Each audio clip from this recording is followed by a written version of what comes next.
Buenas tardes, amigos y amigas. Sean como todos los lunes bienvenidos a nuestra cápsula informativa. Como siempre, la abogada Carolina González es quien les habla y les da la bienvenida. Hoy vamos a hablar de las medidas de protección. ¿Qué son las medidas de protección? ¿Ya? Porque me ha pasado muchas veces que a los clientes le llegan estas citaciones, no entienden de qué se trata, ni tampoco le dan la gravedad que el caso reviste. La medida de protección, como su nombre lo dice, es una medida que se toma para proteger a su hijo, al niño que usted tiene a su cargo, a su hermano, a quien sea que lo estén citando, porque los padres o adultos protectores no están cumpliendo adecuadamente su rol. Eso significa, entonces, si hay una medida de protección, es que hay una vulneración de derechos que puede ser las más gravosas, como un maltrato infantil grave, un abuso sexual, una situación de ese tipo, un abandono, un consumo, un intento de suicidio frente al niño, por ejemplo, hasta un maltrato psicológico como manejo conductual, exposición a actos de violencia, negligencias médicas u otras situaciones que pueden ser de menor entidad. Pero en general, la medida de protección implica que el niño está siendo dañado porque hay unos padres que no están cumpliendo su rol y que están permitiendo este daño. Entonces, cuando usted es citado a una medida de protección, lo primero que hace el tribunal es verificar cuáles son sus habilidades parentales, es decir, si usted efectivamente tiene participación en este conflicto del cual se le está acusando o no, o si por el contrario usted frente a una situación de vulneración, como sería por ejemplo un abuso, usted tomó todas las medidas del caso, separó al agresor, presentó la querella, hizo la denuncia, llevó a su hijo a terapia psicológica, etcétera. Si se le cuestiona si usted como cuidador dio cumplimiento a su rol de manera cabal o perpetuó la situación. ¿Por qué? Porque hay muchas veces, sobre todo en estos casos de abuso, que los padres entran en... esas son las denuncias más graves, ¿ya?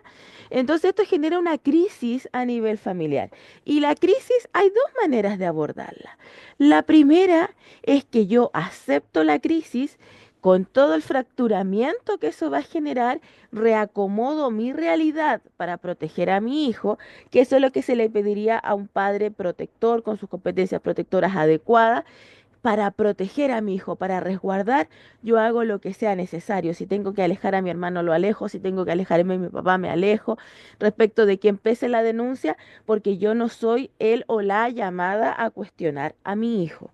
Por el contrario, están los otros que abordan la crisis de manera inadecuada, que esta situación les genera tal dolor, tal fraccionamiento en su propio cerebro, que no es capaz de abordarlo de manera adecuada. Entonces, no, yo no puedo con esto, entonces el niño está mintiendo. ¿Y qué hacen? Pescan al niño y dime que es verdad, pues dime que eres mentiroso, dime que tú quieres dañar, dime que Pedrito te cae mal, dime que Juanito no te tocó, etcétera, etcétera, etcétera. Y donde los niños, al ver a sus padres, a su madre o su padre sufriendo, piensan que son culpables de ese dolor y por ello cambian relatos y se retractan, cuando muchas veces ellos no tienen la culpa de nada, sino que es este entorno, entre comillas, protector, que está más centrado en sus propias necesidades. ¡Ay, yo y mi dolor! Y el pobre niño, ¿qué pasa con el pobre niño? El pobre niño tiene que decir, sí, mentí. ¿Para qué? Para que este adulto deje sufrir. ¿Quién es el adulto?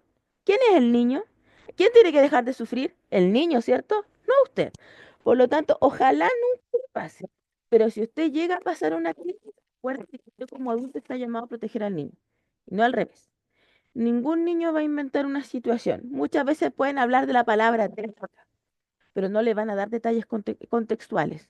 Si un niño le está dando detalles contextuales, es porque ocurrió. Punto. Y sobre eso usted tiene que protegerlo porque usted es el llamado a proteger a su hijo. Si no, le van a establecer en la medida de protección suspensión de la visita, prohibición de acercamiento según la gravedad de lo que usted esté haciendo respecto de esa situación. La medida de protección, si bien se puede tramitar en forma personal sin abogado, Cuando una de las partes va con abogado, se entiende que habría una desigualdad. En ese sentido, usted tiene derecho a que la audiencia se suspenda porque usted se siente en desigualdad para que a la siguiente audiencia usted llegue con un abogado. Si ambas partes están sin abogado, pueden ir sin abogado, pero si una de las partes está con abogado y usted sabe que, no sé, la mamá de su hijo va a tener un abogado, usted también se va a ver en la obligación de contratar un abogado. No cometan ese error que dicen, no, yo me defiendo solo, porque va a perder, va a perder. Y la medida de protección no es algo simple. En la medida de protección, si ambos padres salen inhabilitados, ¿a dónde se va el niño? Se empieza a indagar red extensa y por mientras hogar o residencia, como le llaman ahora, más elegante, pero que es lo mismo. Entonces, no se arriesguen a esta situación. ¿Cómo surgen estas medidas de protección? Pueden surgir por el colegio, pueden surgir por los psicólogos, pueden surgir por el consultorio que están detectando alguna situación.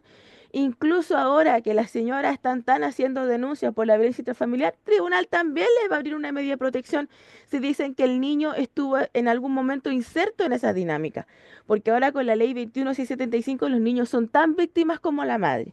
Por lo tanto, le van a abrir una medida de protección respecto de ese niño. Entonces, ojo con lo que dicen, ojo con lo que ponen, sobre todo si son denuncias falsas, porque esa situación se le puede revertir. Y a ver, otra situación que ocurre respecto a esta medida de protección es el curador ad litem. Muchas veces las mamás, como el curador tiene la obligación de llamar al niño, empiezan a pescar el teléfono del curador y lo empiezan a llamar porque sí, porque no. Curador no es su abogado. El curador es el abogado del niño. El curador de buena persona le va a explicar a usted el proceso, pero el curador no tiene por qué explicarle lo que va a pasar, lo que no va a pasar, ni defenderla, porque no es su función. El curador solamente su función es entrevistarse con el niño y punto. Si eventualmente usted no ha sido notificado o notificada de una medida de protección, lo llama el curador, usted concurra al día siguiente y le dice, oiga, tenemos audiencia mañana y usted no ha sido notificado, usted eventualmente puede concurrir sin abogado y decir, oiga, yo no sabía esto, por favor que se suspenda la audiencia, no vaya con un abogado, no busque un abogado en 3 horas porque la medida de protección, muy pocos abogados saben tramitarla. La medida de protección es una rama especialista del derecho de familia. Pero en el derecho de familia hay causas contenciosas que empiezan con la letra C, que todo el mundo sabe tramitar, y la medida de protección que no todo el mundo sabe porque son causas reservadas incluso para los abogados. Ya, entonces eso, ojo con eso para que no vayan a meter las patas. Si tienen una causa que empieza con la letra P, cuidado. Si en esa P la citan a una audiencia cautelar, doblemente cuidado. Porque ¿qué significa una audiencia cautelar? Que vamos a discutir medidas cautelares, ergo que le van a quitar al niño o que le van a establecer prohibición de acercamiento o alguna situación similar dependiendo de lo que se esté denunciando. Entonces no cometan el error de ir solos a esta medida de protección por más que se puedan ahorrar al abogado, porque usted dice lo que se va a ahorrar en abogado en esa primera audiencia, lo va a gastar en dolor toda la vida. Ese es mi sabio consejo. Saben, amigos, cualquier duda que tengan la pueden hacer en la cápsula y nos vemos la siguiente semana.